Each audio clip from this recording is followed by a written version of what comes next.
ഇന്ന് വലിയ തോതിൽ മാനസിക സംഘർഷം ചില രക്ഷിതാക്കൾ അനുഭവിച്ചു വരുന്നുണ്ട്. പ്രായപൂർത്തിയായിട്ടും വിവാഹത്തിന് സമ്മതിക്കാത്ത പെൺകുട്ടികളാണ് അത്തരമൊരു മാനസിക സംഘർഷം ഉണ്ടാക്കുന്നതിൻ്റെ പ്രധാന കാരണങ്ങളിലൊന്ന് എന്ന് നമുക്ക് കാണാൻ കഴിയും. പല വീടുകളിലും ഈ വിവാഹത്തിൻ്റെ പേര് പറഞ്ഞ് രക്ഷിതാക്കളും പെൺകുട്ടികളും തമ്മിൽ വലിയ വാഗ്വാദങ്ങൾ തന്നെ നടന്നുകൊണ്ടിരിക്കുന്നുണ്ട്. അവസാനം ഈ രണ്ടു കൂട്ടരും അഥവാ രക്ഷിതാക്കളും പെൺകുട്ടികളും വലിയ മാനസിക സംഘർഷത്തിന് അടിമയായി കൊണ്ടുവരികയും ചെയ്തുകൊണ്ടിരിക്കുന്നു. ഈ ഒരു പ്രതിസന്ധി ശരിയാം വിധം വിലയിരുത്തി അതിന് പരിഹാരം കാണേണ്ട സമയം നമ്മുടെ സമൂഹത്തിൽ അതിക്രമിച്ചിട്ടുണ്ട് എന്നുള്ളത് ഒരു യാഥാർത്ഥ്യമാണ്. എന്തുകൊണ്ടാണ് നമ്മുടെ പെൺകുട്ടികൾ വിവാഹത്തിന് സമ്മതിക്കാത്തത്? അതിൻ്റെ കാരണങ്ങളെ വിലയിരുത്തുമ്പോൾ മാത്രമേ പരിഹാരങ്ങളിലേക്ക് എത്താൻ നമുക്ക് സാധ്യമാവുകയുള്ളൂ. അതിൽ പ്രധാനമായൊരു കാരണം കരിയറാണ് ജീവിതം എന്ന ഒരു തെറ്റായ കാഴ്ചപ്പാടിനെ ഇന്ന് സമൂഹത്തിൽ മഹത്വവൽക്കരിച്ചു കൊണ്ടിരിക്കുന്നുണ്ട്, ഗ്ലോറിഫൈ ചെയ്തുകൊണ്ടിരിക്കുന്നുണ്ട്. യഥാർത്ഥത്തിൽ ജീവിതത്തിന് വേണ്ടിയാണ് കരിയർ. പക്ഷേ കുട്ടികൾ ഇന്ന് മനസ്സിലാക്കിയിരിക്കുന്നത് കരിയറിന് വേണ്ടിയാണ്, ജോലിക്ക് വേണ്ടിയാണ് ഞാൻ ജീവിക്കുന്നത് എന്നാണ്. ആദ്യം ജോലി, പിന്നെ ജീവിതം. അങ്ങനെയല്ല, ജീവിതമാണ് പ്രധാനം. ആ ജീവിതം സുഖകരമാകുവാനുള്ള പല വഴികളിൽ ഒരു വഴി മാത്രമാകുന്നു തൻ്റെ കരിയർ, തൻ്റെ ജോലി, തൻ്റെ മറ്റുള്ള കാര്യങ്ങൾ എന്ന ഒരു കാഴ്ചപ്പാട് മാറി കരിയറാണ് എൻ്റെ ഏറ്റവും പ്രധാനപ്പെട്ട കാര്യം, ജീവിതമൊക്കെ അതിൻ്റെ താഴെയാണ് എന്നൊരു സാഹചര്യത്തിലേക്ക് മാറിക്കൊണ്ടിരിക്കുന്നു. ഇന്റർനെറ്റിന്റെ വരവോടുകൂടി പാശ്ചാത്യ ഫെമിനിസ്റ്റ് ആശയങ്ങൾ ഇന്ന് പെൺകുട്ടികൾക്കിടയിൽ വൻതോതിൽ വേര് പിടിച്ചിട്ടുണ്ട്. വിവാഹമെന്ന് പറഞ്ഞാൽ തന്നെ അതൊരു അവരുടെ സ്വാതന്ത്ര്യത്തെ അടിച്ചമർത്തുന്ന ഒരു കാര്യമാണ് എന്നൊരു തീവ്ര ചിന്താഗതി തന്നെ വേര് പിടിച്ചിട്ടുണ്ട്. അത് പുരുഷാധിപത്യമായി വിവാഹത്തെ ചിത്രീകരിക്കുന്നവരുണ്ട്. ഈ മാധ്യമങ്ങളിൽ വന്നുകൊണ്ടിരിക്കുന്ന വ്യത്യസ്തങ്ങളായ ചർച്ചകളും കുറിപ്പുകളും പ്രതികരണങ്ങളും അനുഭവങ്ങളും റീൽസുകളും സിനിമകളും സെലിബ്രിറ്റികളും എല്ലാം പെൺകുട്ടികളെ ആ രീതിയിൽ ചിന്തിക്കുവാൻ കാരണമാക്കിക്കൊണ്ടിരിക്കുന്നുണ്ട്. മാത്രവുമല്ല, നമ്മുടെ ഇന്നത്തെ കുടുംബഘടനയിൽ വന്ന മാറ്റങ്ങളും അനുഭവങ്ങളും ഒക്കെ ഇത്തരമൊരു ചിന്തയിലേക്ക് നമ്മുടെ പെൺകുട്ടികളെ എത്തിക്കുന്നുണ്ട് എന്നതുകൂടി രക്ഷിതാക്കൾ മനസ്സിലാക്കേണ്ടതുണ്ട്. തകർന്നുകൊണ്ടിരിക്കുന്ന കുടുംബങ്ങൾ, അതുപോലെ തന്നെ വിവാഹം കഴിഞ്ഞാൽ സ്വന്തം കരിയറിൽ എനിക്ക് നിലനിൽക്കാൻ കഴിയില്ല, അത് ഉപേക്ഷിക്കേണ്ടി വരുമെന്ന ഒരു ഭയം. മാത്രവുമല്ല, ചില വീടുകളിലൊക്കെ ഉപ്പയും ഉമ്മയും തമ്മിൽ, ഭാര്യയും ഭർത്താവും തമ്മിൽ എപ്പോഴും കശവിശയും കുഴപ്പവും പ്രശ്നങ്ങളുമായി മുന്നോട്ട് പോകുന്ന കാഴ്ചകൾ കാണുന്ന കുട്ടികൾ. അപ്പൊ ഞാനും കല്യാണത്തിലേക്ക് കടന്നു വന്നാൽ ഇതുപോലെയുള്ളൊരു അവസ്ഥയിലേക്ക് ഞാനും എത്തിപ്പെടും. അപ്പൊ അങ്ങനെയുള്ളൊരു ദുരന്തം എന്തിന് ഞാൻ ഏറ്റെടുക്കണം എന്ന് ചിന്തിച്ചു പോകുന്ന സാഹചര്യം. അതിന് കുട്ടികളെയല്ല കുറ്റം പറയേണ്ടത്, അത് ഇത്തരം ഒരു സാഹചര്യം ഉണ്ടാക്കുന്ന മാതാപിതാക്കൾ തന്നെയാണ് അതിന്റെ കുറ്റക്കാര്. എല്ലാം കൂടെ കൂടുമ്പോൾ വിവാഹം എന്നതിൽ നിന്ന് പിറകോട്ട് നടക്കുന്ന ഒരു സ്വഭാവമാണ് ഇന്ന് കുട്ടികളിൽ കണ്ടുകൊണ്ടിരിക്കുന്നത്. ഇവിടെ എനിക്ക് പെൺകുട്ടികളോട് പറയാനുള്ളത്, നിങ്ങൾ ഇപ്പോൾ ഏത് കാഴ്ചപ്പാടിലാണ് ഉള്ളത്? ഒരു വിശ്വാസിയെ സംബന്ധിച്ചിടത്തോളം ആ വിശ്വാസത്തിന്റെ അടിത്തറയിൽ നിന്നുകൊണ്ടായിരിക്കണം വിവാഹത്തെ നോക്കിക്കാണേണ്ടത്. എന്നാൽ നമ്മൾ വിശ്വാസികളാണെന്ന് പറയുമ്പോഴും അതിന്റെ വേഷം ധരിക്കുമ്പോഴും ആ നിലക്കുള്ള ഒരു കുടുംബജീവിതം മുന്നോട്ട് നയിക്കുമ്പോഴും ഒക്കെ പലപ്പോഴും ഒരു പാശ്ചാത്യ സംസ്കാരമാണ് നമ്മെ വരിഞ്ഞു മുറുക്കിയിരിക്കുന്നത് എന്ന യാഥാർത്ഥ്യം പല പെൺകുട്ടികളും മനസ്സിലാക്കിയിട്ടില്ല എന്നതാണ് ഇന്ന് ഏറ്റവും ഖേദകരമായ ഒരു കാര്യം. വിവാഹത്തെ സംബന്ധിച്ച് പാശ്ചാത്യ കാഴ്ചപ്പാടും ഇസ്ലാമിന്റെ കാഴ്ചപ്പാടും ഒന്ന് താരതമ്യം ചെയ്തു നോക്കിയാൽ ആ കാര്യം വളരെ വേഗത്തിൽ നമ്മുടെ പെൺകുട്ടികൾക്ക് തന്നെ തിരിച്ചറിയാൻ കഴിയും. അവര് പുറത്തു നിന്നുള്ള ഉത്ബോധനോ ഉപദേശമോ കേൾക്കേണ്ടതില്ല, നിങ്ങൾ തന്നെ സ്വസ്ഥമായിട്ടൊന്ന് ആലോചിച്ചാൽ മതി. നമ്മളിപ്പോൾ ചിന്തിക്കുന്ന ചിന്ത നമ്മുടെ ഇസ്ലാമിക വിശ്വാസം അനുസരിച്ചു കൊണ്ടുള്ള ചിന്തയാണോ, അതോ പാശ്ചാത്യ സംസ്കാരത്തിന് നമ്മൾ അറിഞ്ഞോ അറിയാതെയോ അതിന്റെ പിന്നാലെ എത്രത്തോളം പോയിട്ടുണ്ട് എന്ന് മനസ്സിലാക്കുവാൻ അത് രണ്ടും ഒരു താരതമ്യം നടത്തിയാൽ തന്നെ നമുക്ക് മനസ്സിലാവും. ഏതാനും ചില കാര്യങ്ങൾ ഞാൻ നിങ്ങളുടെ ശ്രദ്ധയിലേക്ക് കൊണ്ടുവരികയാണ്. അതിലേറ്റവും പ്രധാനമായും വിവാഹത്തിന്റെ സമയം. വിവാഹം എപ്പോഴായിരിക്കണം ഉണ്ടാകേണ്ടത്? ഇതിനെക്കുറിച്ച് പാശ്ചാത്യൻ കാഴ്ചപ്പാട് എന്താന്ന് ചോദിച്ചാൽ, അഥവാ ലിബറൽ കാഴ്ചപ്പാട്, പുരോഗമന കാഴ്ചപ്പാട്, ഫെമിനിസ്റ്റ് കാഴ്ചപ്പാട് എന്ന് പറയുന്നത് അത് കുറച്ച് വൈകി ചെയ്യണമെന്നതാണ്. അതുകൊണ്ടാണ് വിവാഹത്തിന്റെ പ്രായം ഇങ്ങനെ വർദ്ധിപ്പിച്ചു കൊണ്ടുപോകുന്ന ഒരു ട്രെൻഡ് പലപ്പോഴും നമ്മുടെ സമൂഹത്തിൽ കാണുന്നതും അതിന് വലിയ തോതിൽ ഒരു വിസിബിലിറ്റി കിട്ടുന്നതും ഒക്കെ അതുകൊണ്ടാണ്. അപ്പൊ അത് വൈകിപ്പിക്കണം എന്നതാണ് ഇതിന്റെ കാഴ്ചപ്പാട്. എന്നാൽ ഇസ്ലാമിക കാഴ്ചപ്പാട് എന്താ? ഒരു പ്രത്യേക പ്രായം പറയുകയല്ല ഇസ്ലാം ചെയ്തിട്ടുള്ളത്. ഇത്ര പ്രായമായാൽ പെൺകുട്ടികളെ കല്യാണം കഴിപ്പിക്കണം, ആൺകുട്ടികൾ കല്യാണം കഴിക്കണം എന്നല്ലല്ലോ ഇസ്ലാമിന്റെ കാഴ്ചപ്പാട്. വളരെ കൃത്യമാണ് ഇസ്ലാം പറയുന്നത്. വിവാഹത്തിന് ഒരു ആൺകുട്ടിയാകട്ടെ പെൺകുട്ടിയാകട്ടെ അതിനുള്ള പക്വത എത്തിയാൽ, അത് ചില ആളുകൾക്ക് 18-ാമത്തെ വയസ്സിലാവും, ചിലപ്പോൾ അതിന്റെ കുറച്ച് മുൻപാവും, ചിലപ്പോൾ അതിന് ശേഷമാവും, ചില ആളുകൾക്ക് 25 വയസ്സാകേണ്ടി വരും. അതായത് അതിന് മാനസികമായും ശാരീരികമായും ഒരു കുടുംബ ജീവിതം നയിക്കുവാനുള്ള പക്വത, ഇതാണ് ഇസ്ലാം മുന്നോട്ട് വെച്ചത്. അതാണ് പ്രായോഗികം. ആ പക്വത എത്തിക്കഴിഞ്ഞാൽ പിന്നെ വൈകിപ്പിക്കാൻ പാടുണ്ടോ? എന്താണ് ഇസ്ലാം പറഞ്ഞത്?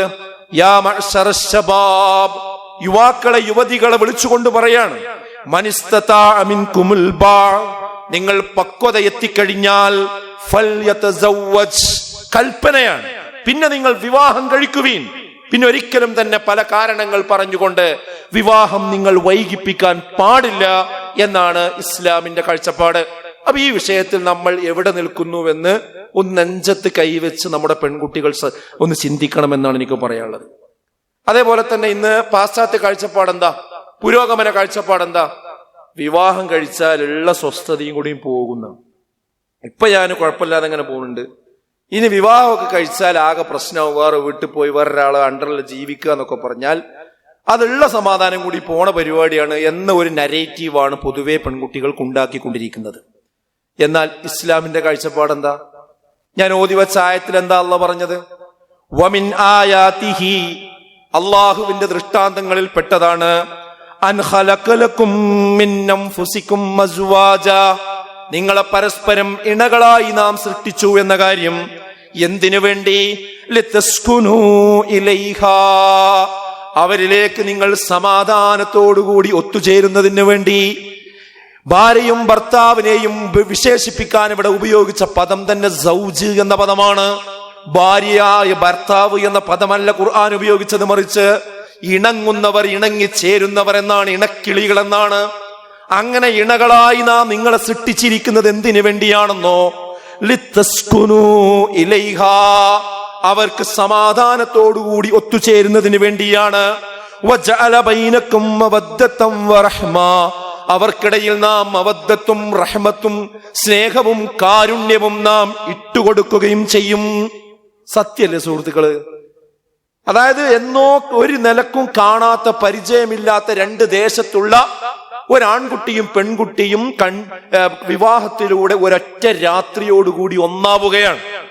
അന്നത്തെ ദിവസത്തോടുകൂടി അവർ 10-50 വർഷം പഴക്കമുള്ള, പാരമ്പര്യമുള്ള, പരിചയമുള്ള ഒരു ബന്ധമുള്ളവരായി മാറുന്നു.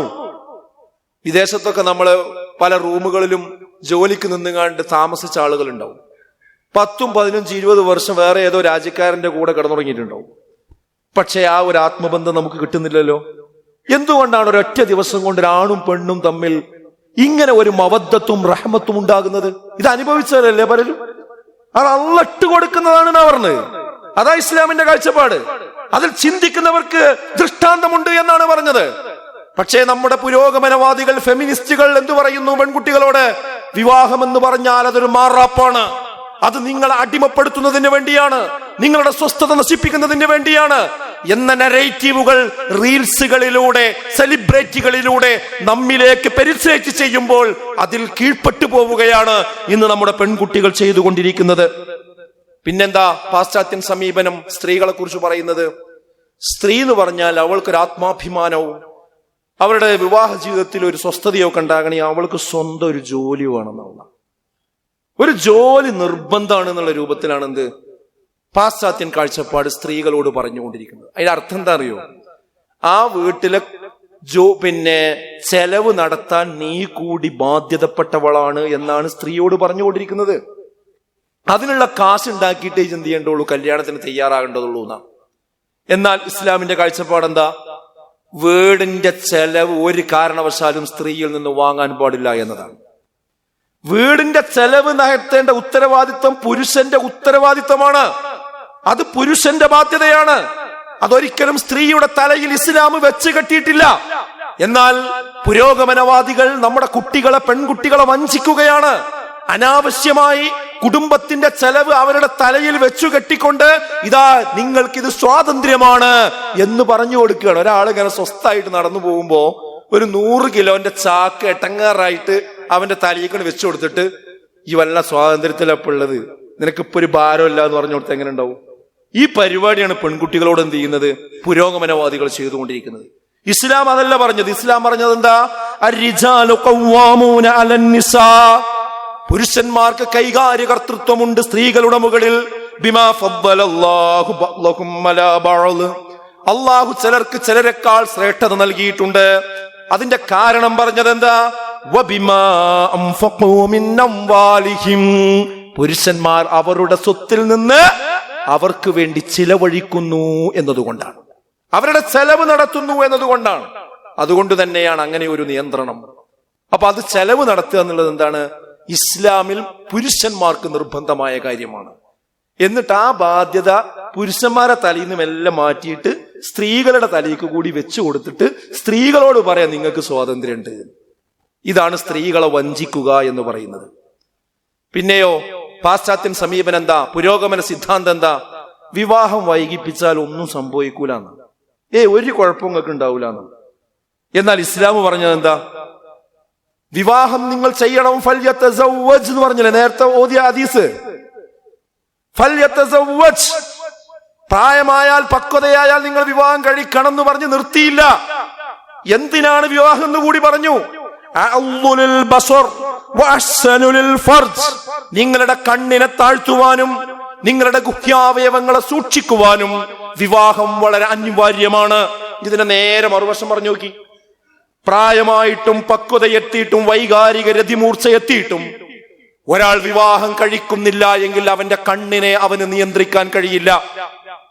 അവന് പ്രായവും പക്വതയും എത്തിയിട്ടും അവൻ വിവാഹം കഴിക്കുന്നില്ല എങ്കിൽ അവന്റെ ഗുഹ്യാവയവങ്ങളെ അവന് സൂക്ഷിക്കാൻ കഴിയില്ല എന്നു തന്നെയാണ് നിന്റെ മറുവശം. അതുകൊണ്ടാണ് എന്താ പറഞ്ഞത്? ഇനി എന്തെങ്കിലും കാരണത്താൽ നിങ്ങൾക്ക് ശർഈയായ കാരണം കൊണ്ട് വിവാഹം നീണ്ടുപോകുകയാണെങ്കിൽ, അതിന് നിങ്ങൾക്ക് കഴിയാതെ വരികയാണെങ്കിൽ നിങ്ങൾ നോമ്പ് നോൽക്കണം. അത് നിങ്ങൾക്കൊരു പരിചയാണ്, തിന്മയെ തടുത്തു നിർത്തുവാനുള്ള ഒരു പരിചയാകുന്നു നിങ്ങൾക്ക് നോമ്പ് എന്നാണ്. അഥവാ മനുഷ്യന്റെ ശാരീരികമായ കാര്യങ്ങൾ, അവന്റെ ലൈംഗികമായ ദാഹമോഹങ്ങൾ കുറക്കുന്നതിന് ഭക്ഷണം കുറക്കുക, നോമ്പ് വെൽക്കുക എന്നുള്ള ഒരു പ്രധാനപ്പെട്ട കാര്യമാണ്. അപ്പൊ എന്താ ഇസ്ലാമിന്റെ കാഴ്ചപ്പാട്? പെൺകുട്ടികൾ ശരിക്കും മനസ്സിലാക്കണം. എനിക്ക് സമയമായിട്ട് കല്യാണം കഴിച്ചില്ലെങ്കിൽ എനിക്ക് അങ്ങനെ ലൈംഗികമായ ഒരു തോന്നലുണ്ടാവില്ല. ചില ആൺകുട്ടികൾ പറയും എനിക്ക് അങ്ങനെയൊന്നും ഉണ്ടാവില്ല, അത് പുറത്തേക്കുള്ള പറച്ചിൽ. അങ്ങനെ ആർക്കും വസ്തുതാപരമായി ഇല്ലെങ്കിൽ അവർ ഡോക്ടറെ കാണണം. അവർക്ക് എന്തോ കാര്യമായ ഹോർമോൺ തകരാറുണ്ട്. അപ്പോൾ പുരുഷനും ഉണ്ടാവും സ്ത്രീക്കും ഉണ്ടാവും. അതായത് പ്രായം എത്തിയിട്ട് വിവാഹം കഴിക്കാതെ മുന്നോട്ട് പോകുന്ന ആളുകൾ ഉണ്ടെങ്കിൽ അവർക്കൊരു വൈകാരിക ഉത്തേജനവും ഉണ്ടാകുന്നില്ലെങ്കിൽ അതിന്റെ അർത്ഥം എന്താ അറിയോ? അവർക്ക് കാര്യമായ മെഡിക്കൽ പ്രോബ്ലം ഉണ്ട് എന്നതാണ്. അതാണ് മനസ്സിലാക്കേണ്ടത്. അതുകൊണ്ട് എന്താ നടന്നുകൊണ്ടിരിക്കുന്നത്? നമ്മൾ പച്ചക്ക് പറയണം, എല്ലാവരും മനസ്സിലാക്കും വേണം. വിവാഹത്തിന് സാധ്യതയില്ല. ഞാൻ വിവാഹം വൈകിപ്പിക്കുന്നവരൊക്കെ എങ്ങനെയാണെന്നൊന്നും എനിക്ക് അഭിപ്രായമില്ല.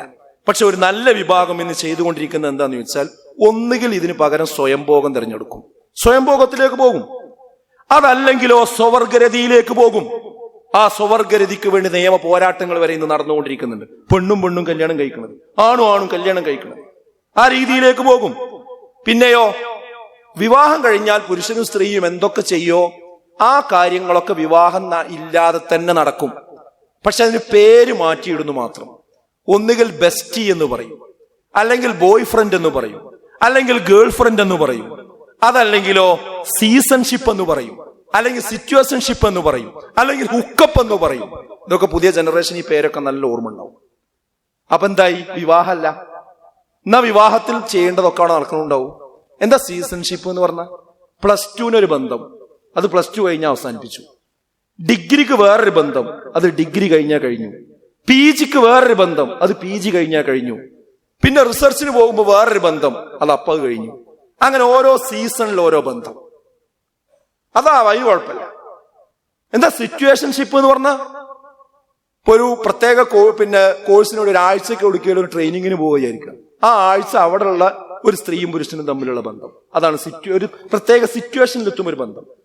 ബാച്ച് സംഗമങ്ങൾ, ആ ബാച്ച് സംഗമത്തിന് 4 ദിവസം എവിടെയെങ്കിലും വല്ല റിസോർട്ടിലും പോയിട്ട് വല്ല പരിപാടി ഉണ്ടെങ്കിൽ അവിടെ ഒരു ബന്ധം, അത് കഴിഞ്ഞു.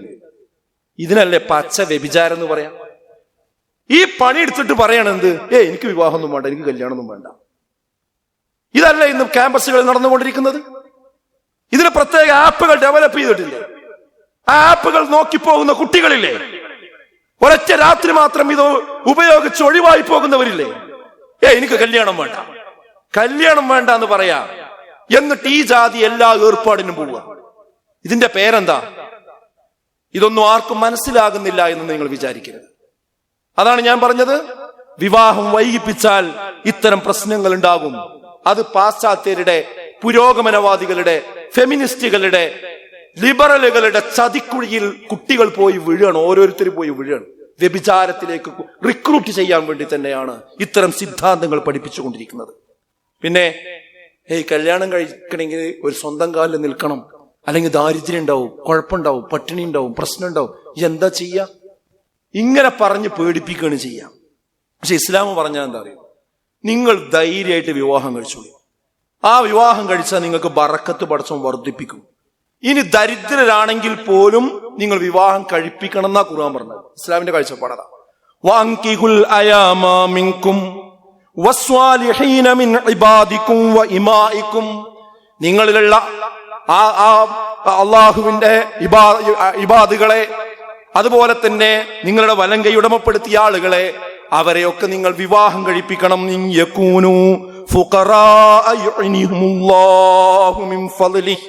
അവരിനി ദരിദ്രനാണെങ്കിൽ പോലും അള്ളാഹു അവർക്ക് ശ്രേഷ്ഠത നൽകും, അവർക്ക് ഫളില് കൊടുക്കും വിവാഹം കഴിച്ചാൽ. വല്ലാഹു വാസിഉൻ അലീം, അള്ളാഹു എത്ര വിശാലമായി അറിയുന്നവനാണ്. അപ്പൊ അള്ളാഹ് നമുക്ക് എന്ത് ചെയ്യും? വിവാഹം ചെയ്താൽ ബറക്കത്ത് തരും തന്നെയാണ്. ഹദീസ് പറഞ്ഞ എന്താ? തസവ്വജൂ, നിങ്ങൾ വിവാഹം കഴിക്കുവീൻ. ഫഇന്നഹു യുവസ്സിഉല്ലാഹു ലക്കും ഫിർ റിസ്ഖി, നിങ്ങളുടെ ഉപജീവന മാർഗത്തിൽ അള്ളാഹു വിശാലത തരുമെന്നാണ്. എത്ര ആളുകളുണ്ട് വിവാഹത്തിന് ശേഷം കല്യാണത്തിൽ ബറക്കത്ത് കിട്ടി ഉപജീവന മാർഗം വിശാലമായി ജീവിച്ച എത്ര മനുഷ്യന്മാരുണ്ട്. അപ്പോ വിവാഹം കഴിക്കുക, അതിന് ജോലി അല്ല നമ്മളെ പോറ്റുന്നത്, പടച്ചോനാ നമ്മളെ പോറ്റുന്നത്. ആ ഓർമ്മ നമുക്ക് നല്ലോണം വേണം. നമ്മളൊരു തോന്നലാണ് എന്ത്, നമ്മളെ ജോലി കൊണ്ടാണ് നമ്മൾ ജീവിച്ചു പോണത്. അതൊരു ദിവസം രാവിലെ ഇറങ്ങുമ്പോൾ കാലൊന്ന് സ്ലിപ്പായാലേ ഈ മുതുകിന്റെ ഇവിടെയുള്ള ഏതെങ്കിലും നരമ്പൊന്ന് സ്ഥാനം തെറ്റിയാൽ മതി, എണീക്കാൻ പറ്റും. പിന്നെ അത് പറയും, എത്ര വലിയ ജോലി കിട്ടിയിട്ട് എന്താ കാര്യം? ഒരു കസേരയിൽ പോയി ഇരിക്കാൻ കഴിയും മര്യാദക്ക്? ഊരവേദന ഉണ്ടായാലും ഇതൊക്കെ അള്ളയാണ് നമ്മളെ നിയന്ത്രിക്കണം, നല്ലോണം നോക്കിക്കൊള്ളൂ. നമ്മളൊരു തോന്നലാണ് നമ്മളെ ജോലി കൊണ്ടാണ് നമ്മൾ ജീവിക്കുന്നത്. അല്ല, പടച്ചോനാണ് നമ്മളെ നയിക്കുന്നത്, റബ്ബാണ്. ആ റബ്ബ് ഇതിന് വഴി കാണിച്ചു തരും. അപ്പൊ അതുകൊണ്ട് ആ വിഷയം പറഞ്ഞുകൊണ്ട് ഒരിക്കലും കല്യാണം വൈകിപ്പിക്കാൻ പാടില്ല എന്നത് തന്നെയാണ് മനസ്സിലാക്കേണ്ടത്. പിന്നെ പാശ്ചാത്യർ പറയുന്നത് എന്താ? വിവാഹബന്ധം എന്ന് പറഞ്ഞാൽ അത് അത്ര ഉറപ്പുള്ളതൊന്നല്ല, അത് എപ്പോ വേണമെങ്കിലും പിരിയാന്നുള്ളത്. നമുക്ക് എന്താ ഇസ്ലാം പറഞ്ഞത്? വഅഖദ്നാ മിൻകും മീസാകൻ ഗലീള എന്നാണ്. അത് ശക്തമായ ഒരു കരാറാണ് പിന്നെ വിവാഹം എന്നാണ് ഇസ്ലാമിന്റെ കാഴ്ചപ്പാട്. അതായത് പാശ്ചാത്യൻ കാഴ്ചപ്പാട്, പുരോഗമന കാഴ്ചപ്പാട് എന്താ? ഉത്തരവാദിത്തമില്ലാതെ ലൈംഗിക ബന്ധത്തിൽ ഏർപ്പെടുക. ഒരു ഉത്തരവാദിത്വമല്ല. കുട്ടി ഉണ്ടായ അതിന്റെ ഉത്തരവാദിത്തമല്ല, അതിന് സ്വത്ത് കൊടുക്കേണ്ട വിഷയമല്ല, അതിനെ കല്യാണം കഴിപ്പിക്കേണ്ട പ്രശ്നമല്ല, അതിന് ഭക്ഷണം കൊടുക്കേണ്ട പ്രശ്നമല്ല. അത് സീസൺഷിപ്പും സിറ്റുവേഷൻഷിപ്പും ഒക്കെ ആയിട്ട് എവിടെയെങ്കിലും പോയിട്ട് ആരെങ്കിലും കുട്ടി അത് ഗർഭചിത്രം നടത്താൻ, അത് പോയി അബോർട്ട് ചെയ്യാൻ, അതിനെന്താ കുഴപ്പം? ഈ രീതിയിൽ വളരെ ലാഘവത്വത്തോടു കൂടി അത് കൈകാര്യം ചെയ്യാം. പക്ഷെ ഇസ്ലാം പറയുന്നത് എന്താ? തന്റെ ബന്ധത്തിലൂടെ, നിക്കാഹിലൂടെ മാത്രമേ ഒരു പെണ്ണുമായിട്ട് ബന്ധപ്പെടാൻ പറ്റുള്ളൂ. ഇനി ഒരു പെണ്ണിൽ നിങ്ങൾക്ക് നിൽക്കാൻ കഴിയില്ലെങ്കിൽ 4 വരെ ആകാം. പക്ഷെ ആ 4ലും ഉണ്ടാകുന്ന കുട്ടികളുടെ ഉത്തരവാദിത്വം അവനുണ്ടാവും. അവന്റെ സ്വത്തിൽ നിന്ന് അവർക്ക് ഓഹരി കൊടുക്കേണ്ടി വരും. അവരുടെ വിവാഹത്തിന്റെ കാര്യത്തിൽ അവന് ശ്രദ്ധ ഉണ്ടാകേണ്ടി വരും. നാളെ പരലോകത്ത് ഈ കുട്ടികളുടെ വിഷയത്തിൽ അവന് മറുപടി പറയേണ്ടി വരും. ഉത്തരവാദിത്വത്തോടു കൂടിയുള്ള ലൈംഗിക ബന്ധമാണ് ഇസ്ലാം മുന്നോട്ട് വെക്കുന്നത്. കുല്ലുക്കും റാഇൻ വകുല്ലുക്കും മസ്ഊലുൻ അൻ റഅയ്യതിഹി, എല്ലാവരും ഭരണകർത്താക്കളാണ്. അവരെ ഭരണീയരെ കുറിച്ച് ചോദിക്കും. വറജുലു ഫീ അഹ്ലിഹി റാഇൻ, ഒരു പുരുഷൻ അവന്റെ കുടുംബത്തിന്റെ കാര്യത്തിൽ അധികാരിയാണ്. അവരുടെ ഭരണകർത്താക്കളെ കുറിച്ച് ഭരണീയരെ കുറിച്ച് ചോദിക്കുക തന്നെ ചെയ്യും. പിന്നെ പറഞ്ഞത് എന്താ? എന്നാൽ പെണ്ണിനെ പറ്റി പറഞ്ഞപ്പോ അവളെ വീടിന്റെ ഭരണാധികാരിയാണ് എന്നാ പറഞ്ഞത്. കുടുംബത്തിന് മൊത്തം ഉത്തരവാദിത്വം, കുടുംബത്തിന് ചെലവ് വരുത്തേണ്ട ഉത്തരവാദിത്വം ആർക്കില്ല? സ്ത്രീക്കില്ല. ആ കുടുംബം കൊണ്ടടക്കേണ്ട ആ വീടിന്റെ ഉത്തരവാദിത്തമാണ്. റാഇയത്തുൻ വഹിയ മസ്ഊലത്തുൻ, അതിൽ അവിടെ ചോദ്യം ചെയ്യപ്പെടും. അൻ റാഇയത്തി. അപ്പൊ പെൺകുട്ടികൾ മനസ്സിലാക്കേണ്ടത് ഇസ്ലാമിക കാഴ്ചപ്പാട് എന്ന് പറയുന്നത് അവരെ പ്രഥമമായ ഉത്തരവാദിത്വം അവരുടെ വീട്ടിൽ തന്നെയാണ്. അവരുടെ മക്കൾ, അവരുടെ ഭർത്താവ്, അവരുടെ ഉപ്പ, അവരുടെ ഉമ്മ, അതിന് പോറലേൽക്കാത്ത രീതിയിലേ അവരെ പഠനവും അവരുടെ ജോലിയും ഉണ്ടാകാൻ പാടുള്ളൂ. ബാക്കി മുഴുവൻ അവരുടെ ചെലവ് നടത്തേണ്ടയും അധ്വാനിക്കേണ്ട ഉത്തരവാദിത്തം ആർക്കാണ്? പുരുഷനാണ്. ഇതാണ് ഇസ്ലാമിന്റെ കാഴ്ചപ്പാട്. ഇന്ന് കുട്ടികളും മക്കളും പ്രായമുള്ളവരും ഒക്കെ അവിടെ ഇട്ടെറിഞ്ഞുകൊണ്ട് എല്ലാവരും പുറത്തു കൂടി പോകുന്ന ഒരവസ്ഥയാണ് ഇന്നുള്ളത്. പോകുന്നതിന് കുഴപ്പമില്ല, പക്ഷെ ഈ ഉത്തരവാദിത്വം വിസ്മരിച്ചു കൊണ്ടാകാൻ പാടില്ല എന്നത്. ഈ കാഴ്ചപ്പാട് കൃത്യമായി മനസ്സിലാക്കിക്കൊണ്ടായിരിക്കണം നമ്മൾ മുന്നോട്ട് പോകേണ്ടത്. പിന്നെ വിവാഹം എന്ന് പറഞ്ഞാൽ തുടർ പഠനത്തിനും ജോലിക്കുമൊക്കെ തടസ്സമാകും, പ്രശ്നമാകും എന്നാണ് ഒരു കാഴ്ചപ്പാട്. എന്നാൽ ഇസ്ലാം പറയുന്നത് എന്താ? വിവാഹം സുരക്ഷിതമായ ജീവിതത്തിന് വഴി തുറക്കുകയാണ് ചെയ്യുക. മൻ തസവ്വജ ഫഖദ് അഹ്റസ ശത്റ ദീനിഹി. ആരെങ്കിലും വിവാഹം കഴിച്ചാൽ അവൻ അവന്റെ ദീനിന്റെ പകുതിയെ അവൻ സംരക്ഷിച്ചു. ഫൽയത്തഖില്ലാ ഫീ ശത്രി. ഇനി ബാക്കി പകുതിയിൽ അള്ളാഹുവിനെ അവൻ സൂക്ഷിച്ചു കൊള്ളട്ടെ എന്നാണ്. ശരിക്കും നമ്മൾ ഈമാന്റെ പകുതിയാണ് എന്ത്? വിവാഹം കഴിക്കുക. അപ്പൊ ശരിക്കും ഒരു സുരക്ഷിതത്വ ബോധം കിട്ടും. ഒരു വിവാഹം കഴിച്ച ഒരു ഭർത്താവും കൂടി ജീവിതത്തിലേക്ക് വരും. അപ്പൊ നമുക്ക് യാത്ര ചെയ്യണം, എന്തെങ്കിലും ഇന്റർവ്യൂവിന് പോകണം, എവിടെയെങ്കിലും പഠിക്കാൻ പോകണം, അതിനൊക്കെ പോകാനും പോരാനും ഒക്കെ ഒരു കൂടെ ഒരാളായില്ലേ, ഒരു തണലായില്ലേ. ഒരു പ്രശ്നത്തിലും നമ്മൾ ഉൾപ്പെടില്ല. എല്ലാ അസാനമാർഗീയ കാര്യത്തിലും നമുക്ക് രക്ഷപ്പെടാം. നമ്മളെ കണ്ണിനെ താഴ്ത്താൻ പറ്റും, ഗുഹ്യാവയവങ്ങളെ സംരക്ഷിക്കാൻ പറ്റും. എത്ര ആളുകൾ അങ്ങനെ പഠിച്ചു ഉന്നതിയിലെത്തിയിട്ടുണ്ട്. അപ്പൊ ഇതൊന്നും ഒരു തടസ്സമല്ല. ഇതൊക്കെ പിശാച് നമുക്ക് കൊണ്ടുവരുന്ന കാര്യങ്ങളാണ് എന്ന് മനസ്സിലാക്കണം. മാത്രമല്ല, വിവാഹം വൈകിപ്പിക്കുന്നത് വലിയ പ്രത്യാഘാതങ്ങൾ കൂടി വിളിച്ചു വരുത്തും. അത് ദീനിന്റെ സുരക്ഷിതത്വം നഷ്ടപ്പെടുത്തും, ബറക്കത്ത് നഷ്ടപ്പെടുത്തും, ആരാധനയിൽ ഭക്തി നഷ്ടപ്പെടുത്തും. നാം ഇനി കല്യാണത്തിന് കുറച്ച് വൈകിയാണ് തയ്യാറാകുന്നത് എങ്കിൽ അപ്പോ അനുയോജ്യമായ ഇണകളെ നമുക്കൊരു പക്ഷേ ലഭിച്ചു എന്ന് വന്നേക്കില്ല. അങ്ങനെ അവസാനം മാനസിക സമ്മർദ്ദത്തിന് നമ്മൾ അടിമയാകും. അത് സാമൂഹിക സമ്മർദ്ദത്തിലേക്ക് നമ്മൾ വലിച്ചെറിയും. മാത്രവുമല്ല, ശാരീരികമായും പ്രശ്നങ്ങളുണ്ട്. പിന്നെ ഗർഭധാരണത്തിന് സാധ്യത കുറയും, മാതൃത്വത്തിൽ വെല്ലുവിളികൾ വരും, വ്യത്യസ്ത രോഗസാധ്യതകൾ ഉണ്ടാകും. അവസാനം ഇസ്ലാമിക സംസ്കാരം വിട്ടു ജീവിക്കേണ്ട അവസ്ഥ തന്നെ ഉണ്ടാകുമെന്നുകൂടി നമ്മൾ മനസ്സിലാക്കേണ്ടതുണ്ട്. അതായത് സ്ത്രീകളുടെ അണ്ടങ്ങളുടെ എണ്ണത്തിൽ പ്രായം കൂടുന്തോറും എണ്ണം കുറഞ്ഞു വരും. 30 വയസ്സിന്റെ മധ്യത്തോടെ ക്രമാതീതമായി സ്ത്രീകളുടെ അണ്ടം കുറഞ്ഞു വരുമെന്നത് ശാസ്ത്രീയമായി തെളിയിക്കപ്പെട്ട കാര്യമാണ്. ആ അണ്ടത്തിന്റെ ഗുണനിലവാരത്തിൽ കുറവ് വരും. ഗർഭം മനസ്സാൻ കൂടുതൽ സാധ്യതയുണ്ടാകും. ഗർഭകാലത്തുള്ള പ്രമേഹത്തിന് കൂടുതൽ സാധ്യതയുണ്ട്. അമിത രക്തസമ്മർദ്ദത്തിന് കാരണമാകും. മാത്രവുമല്ല, മാസം തികയാതെയുള്ള പ്രസവങ്ങൾ വർദ്ധിച്ചു വരും. ജനന വൈകല്യമുള്ള കുട്ടികൾ ജനിക്കാൻ കാരണമാകും. ഇതൊക്കെ ഞാർക്കും സംശയം ഉണ്ടെങ്കിൽ വൈദ്യശാസ്ത്രത്തിൽ പോയി അന്വേഷിച്ചു. ഇതൊക്കെ പ്രായമായിട്ട് ഗർഭം ധരിക്കുന്ന ആളുകൾക്ക് ഉണ്ടാകുന്ന പ്രശ്നങ്ങളാണ്. അപ്പൊ അതുകൊണ്ട് അങ്ങനെ ഏത് നിലക്ക് ഇപ്പം നോക്കിയാലും, മതപരമായി നോക്കിയാലും, സാമൂഹികമായി നോക്കിയാലും, വൈദ്യശാസ്ത്രപരമായി നോക്കിയാലും, വിവാഹം വൈകിപ്പിക്കുന്നത് ഒട്ടനവധി വെല്ലുവിളികളാണ് നമുക്ക് ഉണ്ടാക്കുക. ഇത് മനസ്സിലാക്കി ഇസ്ലാം പറയുന്നത് പോലെ ജീവിക്കാൻ നമുക്ക് കഴിയണം. അങ്ങനെയുള്ള യഥാർത്ഥ മുത്തക്കികളിൽ, മുഅ്മിനുകളിൽ അള്ളാഹു നമുക്ക് ഏവർക്കും തൗഫീഖ് നൽകി അനുഗ്രഹിക്കുമാറാകട്ടെ. അൽഹംദുലില്ലാ വസ്സലാത്തു വസ്സലാമു അലാ റസൂലില്ലാ വഅലാ ആലിഹി വസ്സഹ്ബിഹി അജ്മഈൻ. അമ്മാ ബഅദ്. ബഹുമാനരായ സത്യവിശ്വാസികളെ, വിശ്വാസികൾ, അള്ളാഹുവിനെ സൂക്ഷിച്ച് ജീവിക്കണമെന്നൊരിക്കൽ കൂടി ഓർമ്മപ്പെടുത്തുകയാണ്, വസിയത്ത് ചെയ്യുകയാണ്. ചുമരുണ്ടെങ്കിലേ ചിത്രം വരയ്ക്കാനാവൂ എന്ന് നമ്മൾ പറയാറുണ്ട്. ഈ രാജ്യം അതിൻ്റെ ഭരണഘടനാനുസൃതമായി നിലനിൽക്കുമ്പോൾ മാത്രമേ നമുക്കെല്ലാവർക്കും ഇവിടെ സ്വൈരമായി ജീവിക്കാൻ കഴിയുകയുള്ളൂ. നമ്മുടെ രാജ്യം മതനിരപേക്ഷമായി നിലനിൽക്കുകയുള്ളൂ. നമ്മുടെ രാജ്യത്ത് നിർഭയത്വം ഉണ്ടാവുകയുള്ളൂ. നമ്മുടെ രാജ്യത്ത് ഓരോ ജനവിഭാഗങ്ങൾക്കും അവരുടെ അവകാശങ്ങൾ സംരക്ഷിക്കപ്പെട്ടുകൊണ്ട് മുന്നോട്ട് പോകുവാൻ കഴിയുകയുള്ളൂ. അതിനൊക്കെ ഈ ഭരണഘടന നിലനിൽക്കണം. ഈ ഭരണഘടന വെല്ലുവിളിക്കപ്പെടുന്ന ഒരു സാഹചര്യം നമ്മുടെ നാട്ടിൽ ഇപ്പോഴുണ്ട് എന്ന് ആനുകാലിക സംഭവ വികാസങ്ങൾ വിലയിരുത്തുന്ന എല്ലാവർക്കും അറിയാവുന്ന ഒരു കാര്യമാണ്. അതുകൊണ്ട് ആ ഭരണഘടനക്ക് കാവൽ നിൽക്കുക എന്നത് ഇന്ന് ഇന്ത്യൻ പൗരന്മാരുടെ നിർബന്ധമായ ഒരു ബാധ്യതയായി മാറിയിട്ടുണ്ട്. അതൊരിക്കലും അക്രമത്തിന്റെ മാർഗത്തിലൂടെയല്ല, ജനാധിപത്യ പ്രക്രിയയിൽ ഓരോരുത്തരും കൃത്യമായി സമയബന്ധിതമായി ഇടപെട്ടുകൊണ്ടായിരിക്കണം ആ ഭരണഘടനയ്ക്ക് നമ്മൾ ഓരോരുത്തരും കാവൽ നിൽക്കേണ്ടത്. അതിനുള്ള 5 വർഷം കൂടുമ്പോഴുള്ള ഒരു പ്രക്രിയയാണ് തെരഞ്ഞെടുപ്പ് എന്ന് പറയുന്നത്. തെരഞ്ഞെടുപ്പിൽ ഓരോ പൗരനുമുള്ള പ്രധാനപ്പെട്ട ഒരു ആയുധമാണ് വോട്ട് എന്ന് പറയുന്നത്. ആ വോട്ട് ഇപ്പോൾ പുതുക്കിക്കൊണ്ടിരിക്കുന്ന ഒരു സന്ദർഭമാണ് നമ്മുടെ രാജ്യത്തുള്ളത്, പ്രത്യേകിച്ച് കേരളത്തിലുള്ളത് എന്നത് പത്രം വായിക്കുന്ന എല്ലാവർക്കും മനസ്സിലായിട്ടുള്ള ഒരു കാര്യമായിരിക്കും.